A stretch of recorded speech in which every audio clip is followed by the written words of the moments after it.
हमारी जूती टूट गई है, क्या तुम इसे ठीक कर दोगे? हाँ हाँ शास्त्री जी, क्यों नहीं। अरे यही तो मेरा काम है। लाइए, दे दीजिए।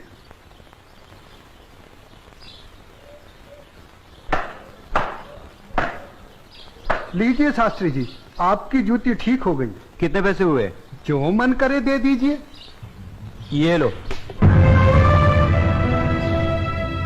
शास्त्री जी, बुरा ना मानो तो एक बात पूछूं? जो पूछना है जल्दी पूछो, हमारे पास समय नहीं है। आप लोग इतनी सुबह सुबह कहाँ जा रहे हैं? आज पूर्णिमा है, इसीलिए हम सब लोग गंगा स्नान करने जा रहे हैं। गंगा माँ के चरणों में दान पुण्य करके उनका आशीर्वाद प्राप्त करेंगे। परंतु तुम ये सब क्यों पूछ रहे हो? आप लोगों को देखकर मेरे मन में ख्याल आया था कि आप लोग जरूर किसी शुभ कार्य के लिए जा रहे हैं। अगर आप लोग मेरा भी एक काम कर दें तो आपकी बड़ी मेहरबानी होगी। करने योग्य होगा तो अवश्य करेंगे। जल्दी बताओ क्या काम है? शास्त्री जी, आज बड़ा शुभ दिन है और आज के दिन मैं भी चाहता हूँ कि कुछ दान पूर्ण करके गंगा माई का आशीर्वाद प्राप्त करूँ। शास्त्री जी, मेरी तरफ से ये दमड़ी गंगा माई को अर्पण कर दें तो आपकी बड़ी मेहरबानी होगी। ठीक है, दे देंगे। लाओ। ये क्या बात कर रहे हैं? ज्ञानी होकर अज्ञानी जैसा काम करते हैं। क्यों, क्या हुआ? राम राम, आंखें होते हुए भी अंधों जैसी बात कर रहे हैं। ये छोटी जाति से है, अगर इसकी छुई हुई दमड़ी आपने छू ली तो आप भी अपवित्र हो जाएंगे। गंगा जी में डुबकी लगाने के बाद भी पवित्र नहीं हो पाएंगे। राम राम राम राम। हाँ, तुम ठीक कह रहे हो। सुनो, तुम अपनी दमड़ी इस पत्थर पर रख दो। जैसी आपकी आज्ञा। ओम अपवित्राय पवित्राय नमः। हाँ, अब ठीक है, अब आप इसे छू सकते हैं। ठीक है, चलो। शास्त्री जी, एक प्रार्थना और थी। आप क्या है? शास्त्री जी, अगर गंगा माई स्वयं हाथ बढ़ाकर मेरी ये भेंट स्वीकार करें तभी दीजिएगा, अन्यथा मत दीजिएगा। अगर स्वीकार करें तो बोल दीजिएगा ये तेरे भक्त रविदास ने भेजी है। ठीक है भाई, हम ऐसा ही कर देंगे। चलो चलो चलो, चलो।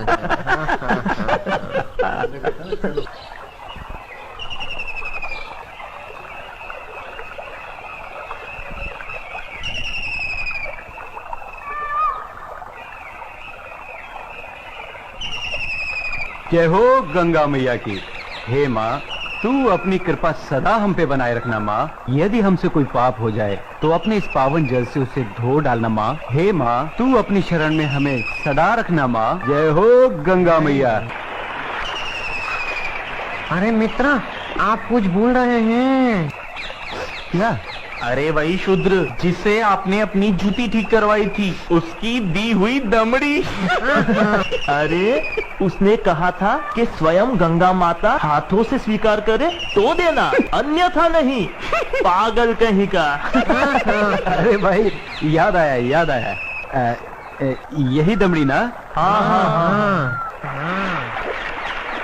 हे गंगा मैया, ये दमड़ी उस शुद्ध रविदास ने आपको भेंट करने के लिए दी है और ये भी कहा है यदि आप स्वयं अपने हाथों से इसे स्वीकार करें तो ही हम आपको दें। जय हो गंगा मैया। अरे गुरुजी, आप भी क्या उस शूद्र की बातों में आ गए? भला ऐसा भी कहीं हो सकता है कि स्वयं गंगा माँ अपने हाथों से उस शूद्र की भेंट स्वीकार करे? अरे जब हम लोग शूद्र की दी हुई चीज नहीं लेते तो ये गंगा मैया कैसे लेंगी? मैं एक काम करता हूँ, ये दमड़ी मैं अपने पास रख लेता हूँ, मेरा आने और जाने का खर्चा निकल जाएगा। आज दान और पुण्य में बहुत खर्चा हो गया है। ठीक है भाई, इस दमड़ी को तुम ही रख लो। अब चले? चलो भाइयों। ठहरो, इधर लाओ। मेरे भक्त रविदास की दी हुई भेंट मुझे दे दो। मैं अपने भक्त की भेंट स्वीकार करती हूँ। मैं अपने भक्त की भक्ति से बहुत प्रसन्न हूँ। लाओ, वो दमड़ी मुझे दे दो।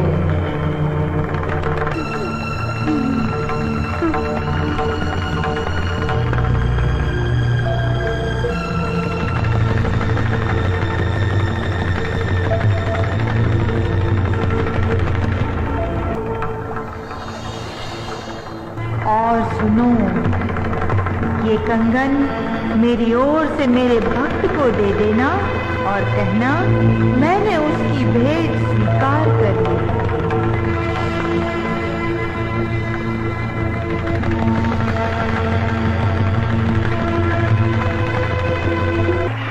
चलो भाई, चलो यहाँ से जल्दी चलो। ये मुझे लगता है ये जरूर उस शूद्र का फैलाया हुआ कोई माया जाल है। चलो। गुरुजी, हमारी आंखों ने जो देखा और हमारी कानों ने जो सुना, क्या वो सच था? वो तो एकदम सच था, किंतु ये बिल्कुल सच नहीं था कि गंगा माँ ने स्वयं अपने हाथों से उस शूद्र रविदास की भेंट स्वीकार की। और मुझे तो लगता है ये शूद्र रविदास कोई बहुत बड़ा मायावी है। हाँ, मुझे भी यही लगता है। मैं अपनी आंखों और कानों पर अभी तक विश्वास नहीं कर पा रहा हूँ। परंतु एक बात मेरी समझ में नहीं आ रही कि इस तरह के मायावी चमत्कार दिखाकर उस शूद्र रविदास को क्या प्राप्त हुआ? प्रसिद्धि। हाँ हाँ, प्रसिद्धि। वो यही चाहता है कि हम उसके इस माया जल को चमत्कार समझें। तो आगे की कहानी मेरी पूरी तरह से समझ में आ गई। वो शूद्र यही चाहता है कि उसके इस चमत्कार की चर्चा हम पूरे राज्य में करें, जिससे राज्य के भोले भाले लोग उसे गंगा माँ का सच्चा भक्त समझकर उसकी पूजा करने लगे। आप बिल्कुल सही कह रहे हैं। लेकिन इस कंगन का क्या करें? अरे करना क्या है, दे देते हो शूद्र को। राम राम, कैसी मूर्खों जैसी बातें कर रहे हैं। ऐसा करते हैं, इस कंगन को महाराज के पास लेके चलते हैं। वो जरूर हमें इस कंगन के बदले में उचित इनाम देंगे। हाँ, यही ठीक रहेगा। तो चलो महाराज के पास चलते हैं। लेकिन उस रविदास के बच्चे से क्या कहेंगे हम? अरे हम उसके घर के सामने से ही नहीं जाएंगे। हाँ, बिल्कुल ठीक है। और वो इतना अंतर्यामी तो है नहीं। अरे उससे तो पता भी नहीं चलेगा कि गंगा माँ ने उससे देने के लिए कोई कंगन दिया भी है या नहीं। और देखो, ये कंगन गंगा माँ ने स्वयं अपने हाथों से हमें दिया है, इसलिए इस कंगन पर सिर्फ और सिर्फ हमारा अधिकार है। तो चलिए, ये तय हुआ कि कल हम सब महाराज के पास चलते हैं। और कल हम सब लोग डी बाबा वाले पेड़ के नीचे मिलते हैं। जय हो डी बाबा की। हाँ, नहीं विश्वनाथ जी अभी तक क्यों नहीं आए? मुझे तो लगता है कि इनाम के बारे में सोचकर गुरुजी सारी रात सोए ही नहीं होंगे। तो आ गए विश्वनाथ जी, देर से आए पर दुरुस्त आए। क्या बात है भाइयों, आप लोग रात को घर नहीं गए क्या? अगर घर चले जाते तो धनवान कैसे बनते? चलिए जरा जल्दी चलिए, हमें राजमहल पहुंचने में कहीं देर ना हो जाए। चलिए चलिए।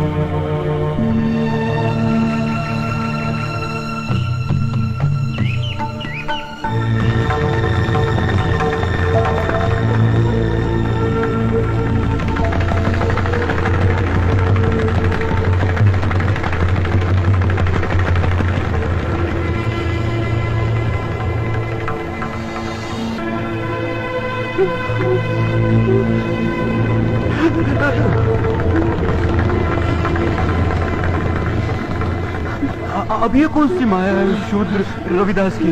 गुरुजी, इस पर ध्यान मत दीजिए, पतली गली पकड़िए और निकल लीजिए। हाँ हाँ, चलो, शाही बाग तक तो आ गए। गुरुजी, आप ये बार बार पीछे मुड़कर क्या देख रहे हैं? कुछ नहीं। मैं तो देख रहा था अपने वो गुरु हरिशंकर जी कहाँ रह गए? लगता है वो डर गए और घर गए। डरपोक कहीं का। चलो महाराज से मिलते हैं। अरे भाई द्वारपाल, हम लोगों को महाराज से अभी मिलना है। अभी सूचना देता हूँ। रुको, पंडित जी के लिए सूचना की कोई आवश्यकता नहीं है, इन्हें महाराज से अभी मिला देते हैं। आइए, चलो भाइयों। चलो।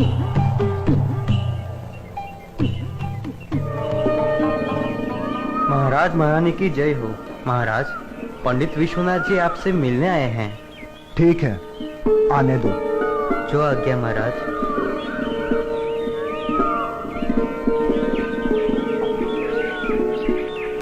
महाराज की जय हो। महाराजा काशी नरेश और महारानी को मेरा प्रणाम स्वीकार हो। आप लोग हमसे इतनी सुबह सुबह क्यों मिलना चाहते हैं? महाराज मैं बताता हूँ, हमें हमारी वर्षों की भक्ति से जो फल प्राप्त हुआ है वो हम आपको भेंट करना चाहते हैं। वर्षों की भक्ति का फल? हमें तो कुछ समझ में नहीं आया। अगर भक्ति का फल आप लोगों को मिला है तो उसे आप हमें क्यों देना चाहते हैं? क्योंकि महाराज ये हमारे किसी काम का नहीं, ये तो सिर्फ महारानी जी के योग्य है। ये तो वास्तव में बहुत अद्भुत कंगन है, लेकिन ये तुम्हें कैसे प्राप्त हुआ? महाराज ये कंगन हमारी भक्ति से प्रसन्न होकर स्वयं गंगा माँ ने भेंट स्वरूप हमें दिया है। क्या कहा? स्वयं गंगा जी ने आप लोगों को यह कंगन दिया है? सच महाराज, यह तो बड़ा अद्भुत कंगन है।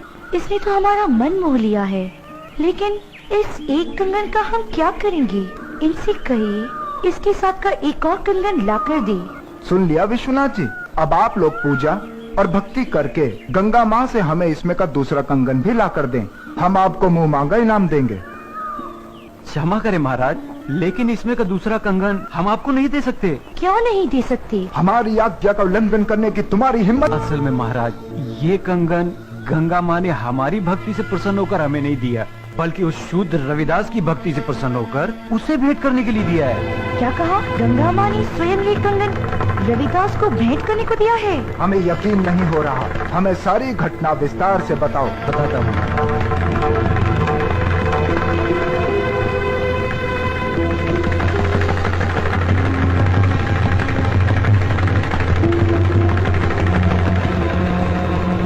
महाराज हमने सोचा कि वो शूद्र रविदास इस सोने के कंगन का क्या करेगा, और बस इनाम पाने के चक्कर में इसे लेकर आपके पास चले आए। महाराज ये तो बहुत बड़ा चमत्कार हो गया। ऐसा तो आज तक कभी सुनने में नहीं आया। कल हम स्वयं रविदास जी से मिलने उनके घर चलेंगे और आप सबको भी हमारे साथ वहाँ चलना होगा।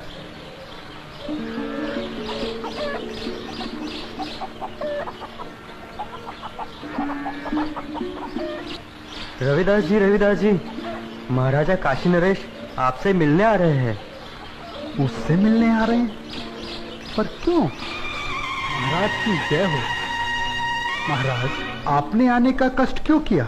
अगर मुझसे कुछ अपराध हुआ है तो मुझे बुलावा भेज दिया होता, मैं स्वयं हाजिर हो जाता। वाह ढोंगी वाह, बंद कर अपना भोलेपन का नाटक। महाराज इसके भोलेपन को मत चलिएगा, बहुत बड़ा ढोंगी और मायावी। तुम चुप रहो। हमारे सामने फिजूल की बात की तो जुबान कटवा देंगे। रविदास जी, तुमसे कोई अपराध नहीं हुआ है जो तुम्हें हमारे समक्ष उपस्थित होना पड़ता। दरअसल हम यहाँ अपने स्वार्थ और लालच के कारण आए हैं। हम तुमसे कुछ मांगना चाहते हैं। ये आप क्या कह रहे हैं महाराज? मैं गरीब भला आपको क्या दे सकता हूँ? मैं तो जूते बनाकर चमड़े का छोटा मोटा काम करके बड़ी मुश्किल से अपनी गृहस्थी पालता हूँ। आप तो राजा हैं। आपकी कृपा से तो ना जाने कितने घरों के चूल्हे रोज जलते हैं। रविदास जी, हमें इसमें का दूसरा कंगन चाहिए जो केवल तुम ही हमें दे सकते हो। मैं? इसमें का दूसरा कंगन मांगना हमारी मजबूरी है। इस कंगन ने हमारी महारानी का मन मोह लिया है। ये कैसे संभव है महाराज? भला मैं इसमें का दूसरा कंगन कैसे दे सकता हूँ? ये तो बड़ा मूल्यवान लगता है और मेरी ये हालत आपसे छुपी हुई नहीं है महाराज। रविदास जी, ये कंगन हमें तुम्हारी बदौलत ही प्राप्त हुआ है। मेरी बदौलत आपको ये कंगन प्राप्त हुआ है? महाराज मैं कुछ समझा नहीं। हम तुम्हें बतलाते हैं। ये कंगन तुम्हारी भक्ति से प्रसन्न होकर स्वयं गंगा माँ ने तुम्हें भेंट स्वरूप इन लोगों के हाथों में दिया था।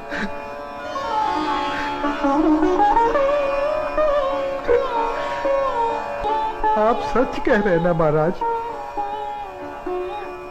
क्या गंगा माई ने मेरी भेंट स्वीकार कर मेरी भक्ति से प्रसन्न होकर ये कंगन भेंट स्वरूप मुझे प्रदान किया था? तेरा लाख लाख शुक्र है गंगा माँ। तेरे इस आशीर्वाद से तेरा ये रविदास भक्त तुल्य हो गया माँ, तुल्य हो गया। बंद कर अपनी ये नौटंकी। ये तो सब तेरा रचाया हुआ माया जाल है। मैं भला ऐसा किस लिए करूँगा? प्रसिद्धि पाने के लिए। ठहरा छोटी जाति का, तेरा समाज में कोई महत्व तो है नहीं। बस यही सोचकर तूने मायावी चमत्कार किए होंगे ताकि तेरा और तेरी जाति का समाज में कुछ सम्मान हो सके। परंतु तेरा ये सपना कभी पूरा नहीं होगा। अगर तू सचमुच में गंगा माँ का सच्चा भक्त है तो गंगा माँ से दूसरा कंगन इसमें का मंगा ले और महाराज को दे दे। गुरुजी, मायावी चमत्कार एक आध बार होते हैं, बार बार नहीं। महाराज चलिए यहाँ से, यहाँ आपको कुछ हासिल नहीं होने वाला। मैं चमत्कार दिखाने और देखने के पक्ष में नहीं हूँ। मैं तो सिर्फ इतना जानता हूँ कि प्रभु की भक्ति सच्चे मन और पवित्र आत्मा से की जाती है। किसी की भक्ति को नीचा दिखाकर अपने को बड़ा साबित करना, ये प्रभु के भक्तों को शोभा नहीं देता। तू हमें उपदेश मत दे। तू सचमुच में ही इतना बड़ा भक्त है तो चल गंगा के तट पर और कर दे महाराज की इच्छा पूरी। शास्त्री जी, अगर आप मेरी भक्ति की परीक्षा ही लेना चाहते हैं तो उसके लिए गंगा माई के तट पर जाने की क्या आवश्यकता है? क्या मतलब? मतलब कुछ नहीं शास्त्री जी, मन चंगा तो कठौती में गंगा। शास्त्री जी, अगर मेरी भक्ति सच्ची है तो गंगा माई को मेरी इस कठौती में से प्रकट होकर मेरी भक्ति की लाज रखनी होगी। तो तुम्हारे कहने का मतलब है कि गंगा माँ स्वयं तुम्हारे इस गंदे पानी से प्रकट होंगी और तुम्हारी भक्ति की लाज रखेंगी। किसी ने सच ही कहा, नीच आदमी हमेशा नीचा ही सोचेगा। तुम अपनी बकवास बंद करो। रविदास जी, हमें तुम्हारी भक्ति पर बिल्कुल भी संदेह नहीं। यदि तुम हमें दूसरा कंगन नहीं दिला सकते तब भी हमें तुमसे कोई शिकायत नहीं है। नहीं महाराज, अब बात सिर्फ कंगन की नहीं, मुझ जैसे नीच जाति के भक्त की है। अगर मैं इस तरह हार गया तो मेरी जाति में जन्म लेना बेकार हो जाएगा और ये मेरी जाति के माथे पर कलंक होगा और मैं अपनी जाति के माथे पर कलंक बर्दाश्त नहीं कर सकता। मेरी जाति, मेरा समाज मेरे नाम को धिक्कारे, ऐसा मैं कभी नहीं होने दूंगा। महाराज, मैं आपकी इच्छा पूरी करने का प्रयत्न करता हूँ। आओ भाया, पहाड़ के नीचे।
खोलो भक्त रविदास, लो ये कंगन ले लो।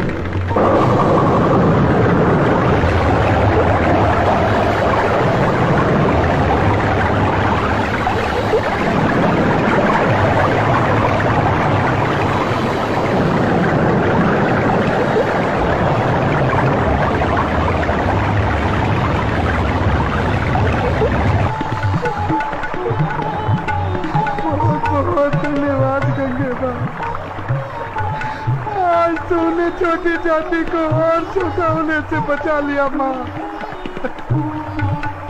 तूने मेरी लाज रख ली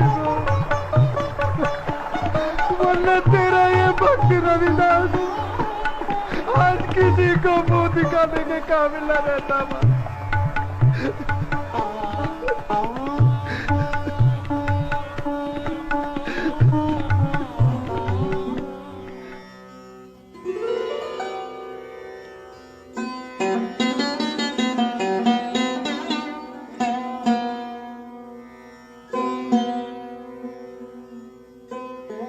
हमें क्षमा कीजिए रविदास जी, आज आपको हमारे कारण अपनी भक्ति का इम्तिहान देना पड़ा।